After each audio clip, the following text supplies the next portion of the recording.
Le saco, papa, maman, balandignon, c'est Belinda, Ben Stevie, la famille Bonibino. J'espère que vous allez bien. Ngapé, ça va par la grâce de Dieu. Yango to kutali susu. Na journée à l'élo, toza mercredi. Pour la Xabino idée recette. Ndenge nga la kanisi na lamba, mokola lelo bandeko. Lelo biso tokolia madesu. Alors madesu nanga, je pense que bon mona. Na sangisi ba ndambu ya ba madesu etika la kana. Sangisi madesu ya goma, madesu ya pembe. Na madesu ya marron o ya chocolat wana. Donc etika la ki ba ndambu deux fois. So na lambi 1 kilo. Eleka ke belé. E moko na tika ka mwa bandambu. Alors bandambu wana nde na sangisi yango yo lelo tokolia yango. Donc madesu nanga eza mélangé. Na tiaki yango na mai depuis tout à l'heure. Na tiaki yango mungwa et puis na eko bakisa dosette moko ya ba condiment na biso de base. Ba condiment na salaka ba mélange wana de base. Yango nde oui na salaka on a chango na madesu na biso puisque mususu na bimisaki yango yo. Je pense que boye bi yango bande konanga vraiment ezo sunganga mingi. Na kati nango tomona ki eza na babiloko ebele eza pe na feuille de laurier eza pe na ail eza vraiment na ba condiment ebele oke nazaki susu naza nanga na besoin ya kobimisa biloko ebele te pona kotokisa madesu nanga. Na tikaki yango evanda. Donc tout à l'heure yango eza boye tout à l'heure na kotia yango na moto. Tolie madesu na biso na basse-côte. Basse-côte eza viande de bœuf. Yango yo eza boye. Na kotumba yango et voilà tolia yango na madesu. Na madesu nanga na kotia mabumu. Naza pe na vidéo na sala déjà ndeni na conserva ba mabumu nanga na se na tokisa yango ba mama. Na tokisa yango et na tia na congélateur. Donc awa na ozana musala ka ya tokisa madesu so madesu elembi na décongeler mabumu nanga na kalingi yango na ba sauce tomate ndenga na linga kosala na tia na madesu pour la madesu et ozala vraiment rapide. Et puis on a viande d'abisso ya basse-côte na lingi to assaisonner yango nzela moko puisque ba assaisonnement et bongisaka ba biloko ba maman ndeka to yebi surtout pour na bana na biso ba jeune oyo baza vraiment na difficulté que soki alambi biloko ezo bongate ezo bima goûter. Il faut koyeba ba mélange nini ndeka na lobaka ya ko sangisa na biloko. C'est pas que soki msusu omoni mama Belinda zwe eloko boyache asali boye ba mélange mususu ezalaka malamu mélange pe mususu ezalaka malamu te ezo dépendre na goût ya moto na moto. Nga vraiment na lingaka aso na olia biloko na sentir vraiment que non biloko wana eza goût ebongi. Donc ndenge wana na mesanisa yango na mobali nanga na bana soki na lambi biloko en tout cas faut balia bayoka goût. Soki bayoki yango ndenge ezalaka ti bayebisanga non maman c'est pas comme d'habitude. Donc na sala ka vraiment effort que na lamba biloko oyo ke musuni mwana tale cuisse de poulet ali yango vraiment que non ale biloko ya malamu. Nga sikoyo nazo poussa caméra pembeni pour to assaisonner viande na biso. Voilà bande konanga to komi sikoyo na moment ya ko assaisonner viande. Na bandi nanu na mungwa. Na tie mungwa na yekotia cuillère ndambu ya bouillon ya poulet na tie tous les deux côtés donc na sangisi ndambu na silisi pe cuillère nanga te bande kolanga pour kaka na kosala attention vraiment na mungwa.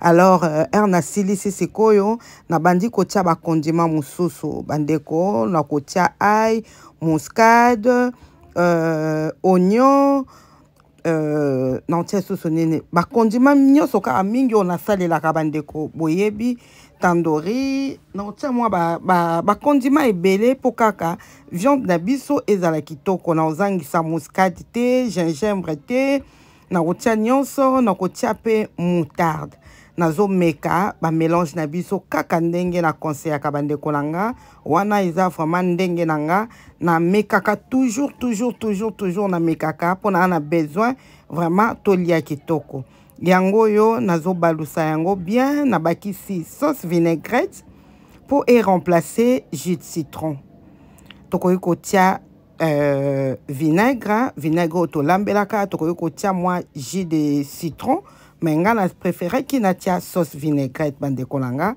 yango na mélanger yango très bien et na ko banda sikoyo ko étaler yango na viande na biso viande na si na pikaki yango na couteau donc na tiaki yango ba trait na kataki kande to sala ka ba mama po na ko tia assaisonnement nanga ekota vraiment tina kati yango tozo mona ndenge nazo sala tout à l'heure na sukola vraiment maboko na sala mélange nanga bien na maboko ndenge tozo mona na kokotsa yango na mikwa pona biso batoto linga kolia mikwa batekolanga bomoni ndenge to mariner viande na biso ya basse côte o na rotumba donc déjà awa evandi na marinade vraiment très bien.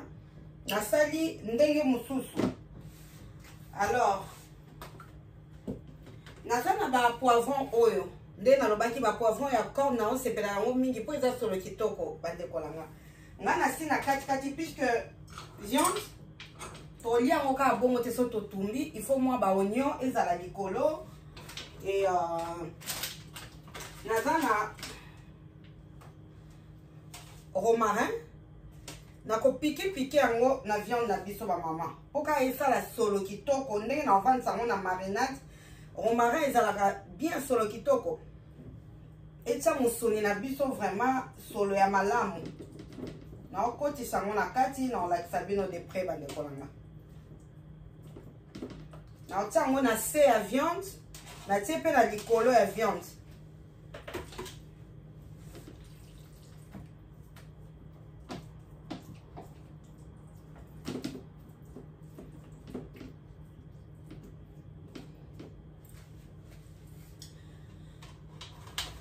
On va ba échalote on a kati yango na osala nango sauce pa maman na tia ngo pe likolo ya musuni na biso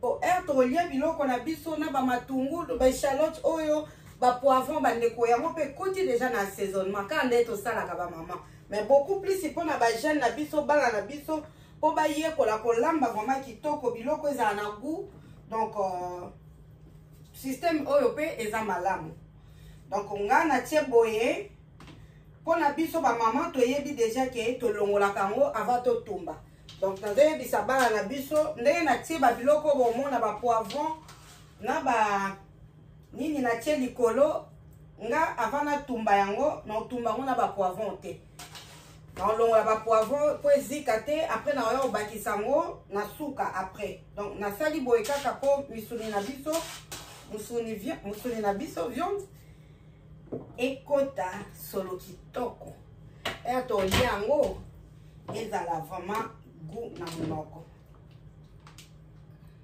boye très bien on finit kango na papier aluminium na tiki yango evandi vraiment donc lelo na olamba langa précédé soki tokati madeso ya mama na otia yango na moto etoka malembe soki pe madeso etoki na kangi moto. En tout cas, nous avons la kolamba ba 17h. Toza 13h, nous avons la kolamba vraiment ba 17h po na avocat langa. Ba avocat langa na lipa na lait na pemi, je pense qu'il faut na repasser pe moi ba drandambo et après nous allons continuer kolamba puisque muta olia ngo siko azate. Déjà repas la biso to olia na pokwa. Voilà la famille.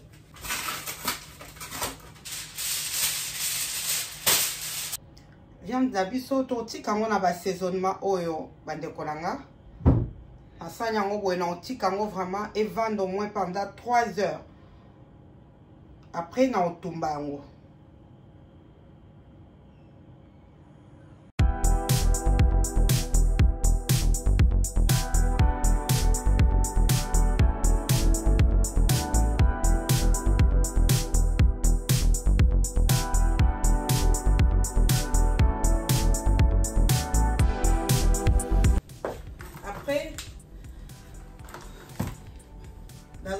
Madeso na moto tokutani tout à l'heure pour la suite à la recette na biso ba maman.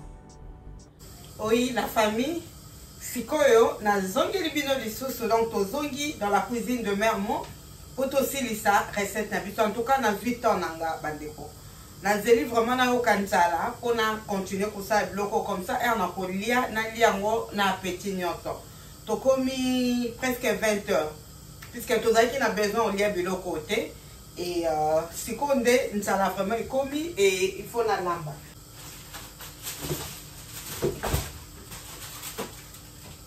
Viande basse-côte on a tikaki vraiment naza sûr que et assaisonnement na mungwa totiaki biloko nyonso tomonaki ekoti vraiment na kati bien. Alors nga na olongola ba légumes nyonso natiaki likolo po sa biloko na biso solo kitoko na goût ya kitoko nazo retirer yango on a tia viande na air fryer.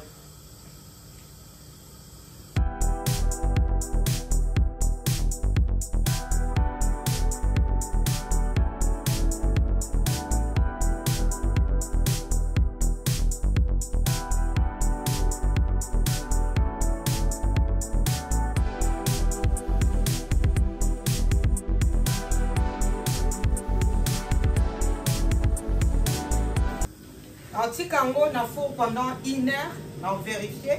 Donc 30 minutes côté moko, après 30 minutes la balou côté mususu et à 180 degrés pour ébé la vraiment malé beti na kati. Le reste yango bande kolanga. Oyo na okalinga ngo tout à l'heure.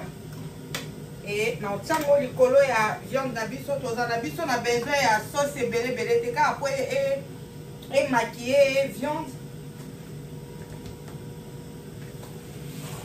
na okalinga na sala sauce à madesu mabumu pe yango yo esi elembi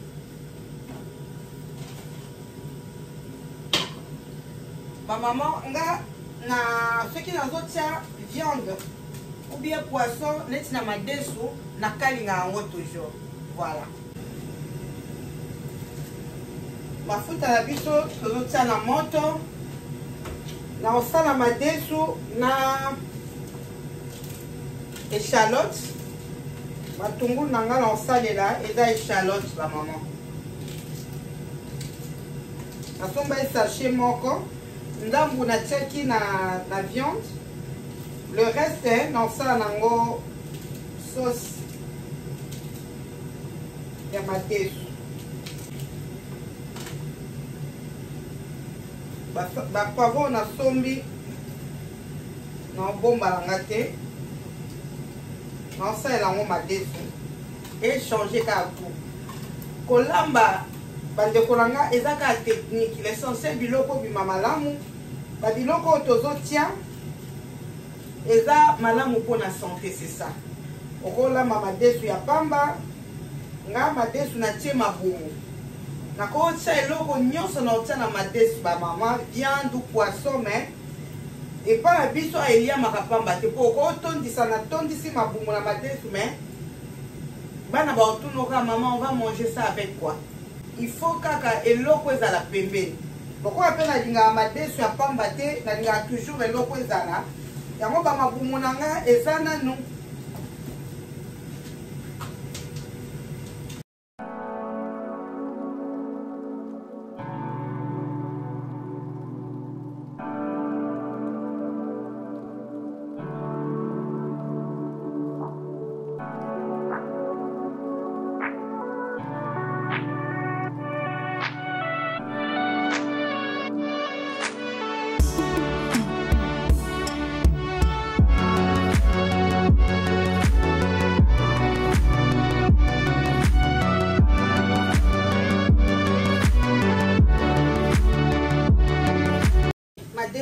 Yango eza na mai te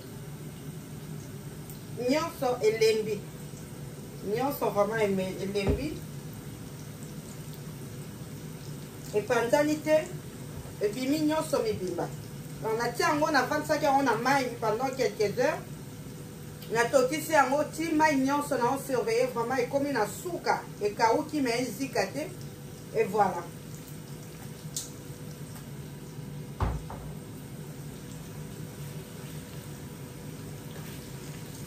tomate, pipe de tomate. On va ça bouillon, il y a poulet, bouillon moko, ma maman, na sauce nanga. Pour elle, na otia ma boumou, et ça la mungwa, et ça la goût bien.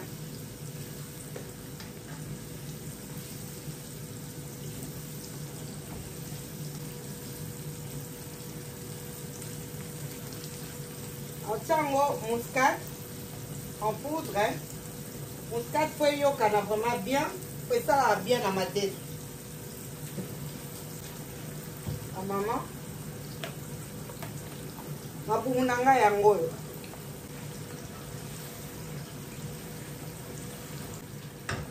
Na ozo ma boumnati. Ma boumnanga ezana ba marinade na biso ya ba épices.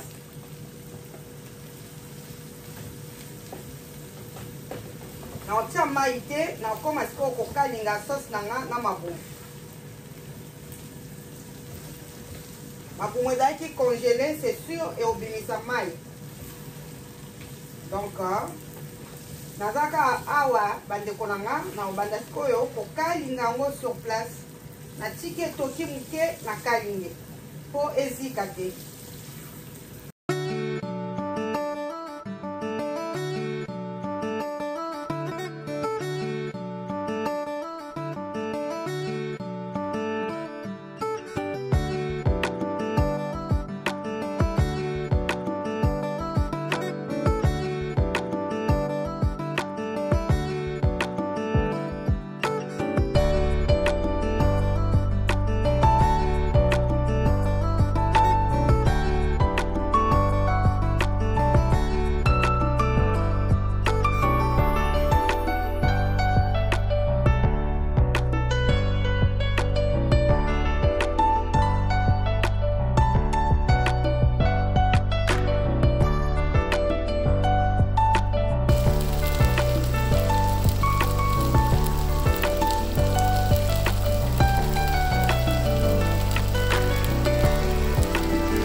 Nakendaki na Lidl.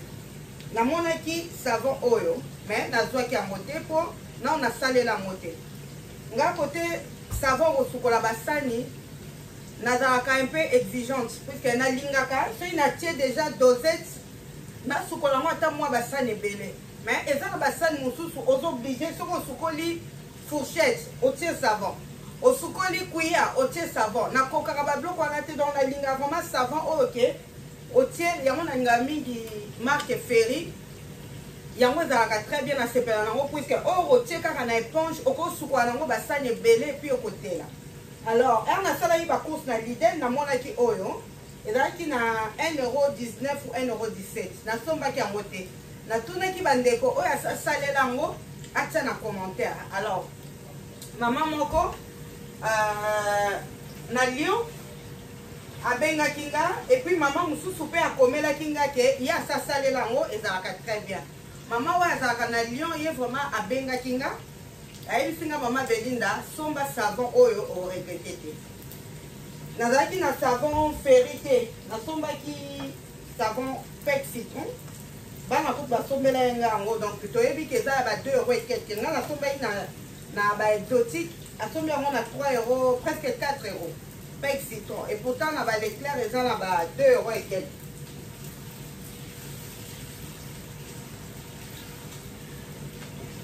Nazo balusa, ma sauce ezikate, ma maman. Donc, na osale là pour l'instant, pec citron. Na sombi oyo, na meki mo osale la basani muke, na moni sava. Tiko na omeka, na bino elongo bandekolanga. Pour nanga na moni ça va. Donc dans une éponge oyo na mouiller yango. Dans un 2 éponges hein. Mais et ça bien. Oyo kala na otia nango pec citron. Pec citron eza moi kilo. Oyo Lidl eza monene. Oyo Lidl eza léger, eza neti mai. Donc au moins nyonso eza la mousse. Donc c'est bien. Eza vraiment bien. Tout le monde na tcheka ba goutte à pamba. Mais nyonso eza lokola pec citron. Voilà. Ils ont continué kaka na mousse. Pourtant na tcheka muke. Oyo pe ya pec citron tout le monde. Donc pour moi, en tout cas, merci beaucoup Ndeko. Oyo olakisa kinga, oyo komay na commentaire. Ngasi na yekoli, na yaka pe kolakisa ba maman bandeko. Oyo baza dans le besoin, oyo ba osepela. Eza 1,17 €, en tout cas, et ça bien à peu près ndenge mo kaka na avec citron. Donc on gagne moi 1,50 €, moi 1 € de plus car on somba ba savon. On a sombé en 2 pour la mécamère. Je pense que dans ozonga sous na lité ndenge maman na lobaki, ya somba ka carton a tien ndako. Pour 7 €, moins de 10 € ça en 6 et qu'on ça là vraiment plus de 1 mois. Voilà. Donc ça là plus de 1, même 3 mois. Même 4 mois. On a la chocolat à bassin mingi. Donc voilà quand yango yo. Na chocolat nango nini. Na linga siko boye, mousse vraiment za boye et que okondi ka bassin nyonso. En plus c'est un kilo. Bouteille eza munene. Eza na plus d'1 litre. 1,5 litre. Donc ils ont vraiment ébélé. La soukoli boye. Mais ta maman aussi les samote na rayon hein. Tous doit kanda ndambu kopi so no tous doit. Et si la terre qu'on doit 10 thé, qu'on doit 15 thé, doit kata 2 ou bien 3 pour bisogno surtout profiter na. En tout cas, ils ont bien ba maman. Vraiment, ça va. Comme ça, on a ma dessous.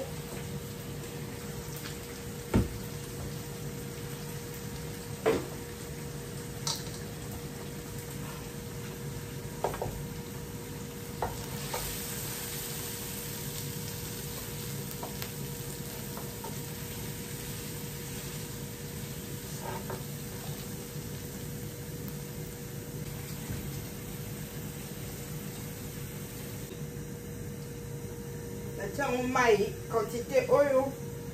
On zoom ça on a moto ba maman. Na ningi sango boye po sauce na biso ya madesu ezala partout.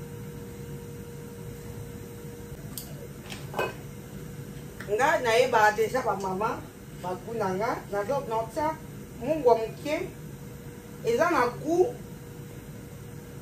Il y a bouillon, il y a assaisonnement, mais il y a un goût de mungwa. Donc, on a tiré mon mungwa mouké.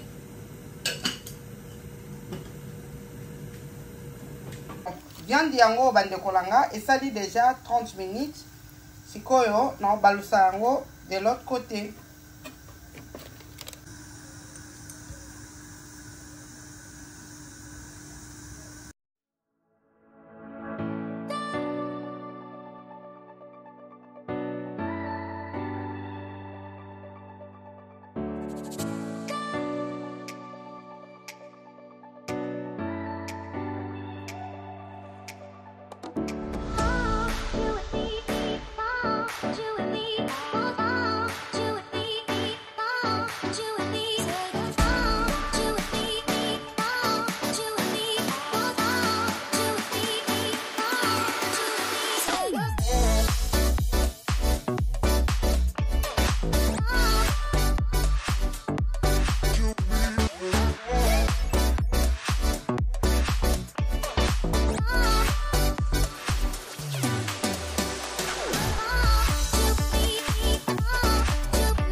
Poivron. Tout ça là ka bon pour to changer temps ba maman. Ba biloko yango ka tozo lia surtout biso ezaka na même biloko e moko linga o changer boye. Muto lia ngo ezate o lia ka yo moko. Oliko lamba mo loko mususu mais au moins na vraiment evandi. Donc oyo ka to mesana na ngo pondo matesu yango ba poisson na sala tout na varié un moko osomba ba mbiso ya cher wana après fois lien mon mokolo moko après deuxième jour lien au sauté donc t'as obligé fonga moko na sili ça ba na poisson oui talora lia ka moi poisson ke mais faut za ka e kalinga mika ya pamba so ikwanga pesa mais eloko balinga mingi eza viande eza madeso na bampumu boye en tout cas lelo na osala pâte te na osala baolia bapizza te eloko te biso nyonso tolia oyo mais mwa musuni ezala pembeni musuni nde mutu nyonso olia donc na mapumu eza na kati na musuni so ya pembeni baotuna et voilà c'est comme ça tolambaka soki libota bale malamu c'est une grâce et voilà donc viande eza na moto bandeko ezotumbama ba oignon yango yo na poivron na sauce ya marinade na okalinga yango mpona tiango likolo ya viande mais il faut na changer kikalungu te mapasi te wana lokwa na uto nika yango boye fo evanda nao na bote nango wana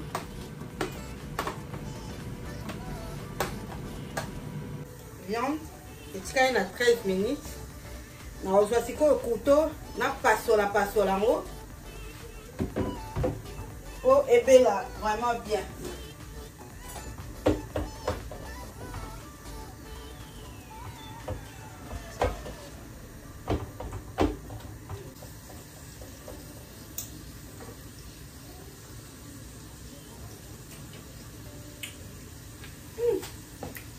vraiment et coach donc soso na otango kutu mungwa te ona bakitango mai mungwa ku elioka donc elengi vraiment ba maman eza vraiment goût eza na goût kitoko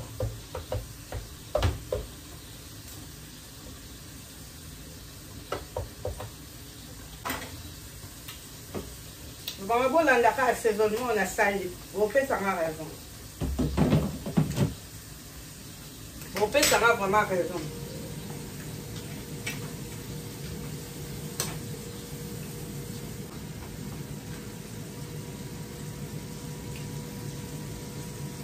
yo wele ki mungwa te ezangi pe mungwa te bande kolanga mais to to lakisi bana biso to partager na ba chaîne ba vidéo oyo eza vraiment bien bana ba olamba kitoko ba maman ba olamba vraiment bien naza pe na ba épices o nazo la et ça la bango facilité mais bana na biso ba ozana ba problème te na bandaku na bango na mabana bango o partager ba vidéo et pas bana ba maman c'est vrai que c'est un peu long ndé to ça na ngo système neti ya ba vlog boye ko so la moi muke mais soki bakoki maloba ote kosola na biso te balekisi baotalaka bapoint oza essentiel neti aire to assaisonnaki le plus important ezaka assaisonnement koyeba mélange nini ozosala komeka eza malamu continue omoni ke esimbi te ochange et voilà olinga te omoni ke mélange oyo vraimen eza mabe kaka mpo na monaki na video batiaki boye nga mpe na tia omoni vraiment ke eza malamu te ça sert à rien voilà ba maman nga naosala sauce ya mpo na tia likolo ya viande madesu ezotoka déjà a fait doux dans 9 minutes naokata moto loso nanga déjà sebeli kala te na olia na olakisa bino kaka bandeko nanga suka baresultat ya biloko na biso soki ebeli en tout cas merci beaucoup merci na bandeko nanga baoyo nyonso borejoindre biso na famille Belinda Benz TV na Belinda Benz TV toza na barubrique ebele bamotivation ya entretien de la maison motivation dans la cuisine baidée recette yango vraiment nga nasepelaka mingi puisque epesaka biso idée ya eloko okoki kolia kolamba et puis toza pe na coin de bonnes affaires boleka bobeta tour merci na ba maman nyonso bozopesanga confiance vraiment merci beaucoup et nzambe azala na biso nzambe vraiment a continuer na kozala na biso voilà nga natikali kokalinga oyo et tokutali kaka na suka mpo na résultat ya babiloko na biso ndenge oyo yango ekobima. Oui bamama barecette na ngai yango oyo madesu nga nalingaka kolia madesu boye nalingaka kolia madesu ya mai supu eleka mingi te vraiment nasepelaka kolia boye mpo tokolia yango na loso et puis ou bien kwanga semoule makemba. Donc madesu oyo eza mélange ya madesu ya Goma madesu ya Bakongo na madesu oyo ya rose biso toliaka na poto ebimi vraiment kitoko. Toza pe na viande na biso de bœuf partie oyo ya basse côte naza na yango yo donc totumbi yango na air fryer na bakisi ba poivron na échalote likolo et naza na safu na nga ba maman yango na changer à vie na ngai na li yango na semoule na décider na ngai na li yango na loso na décider na li yango na semoule na sina sali semoule na nga madesu à côté et viande nanga yango yo na on se servir. Voilà ba maman, idée recette.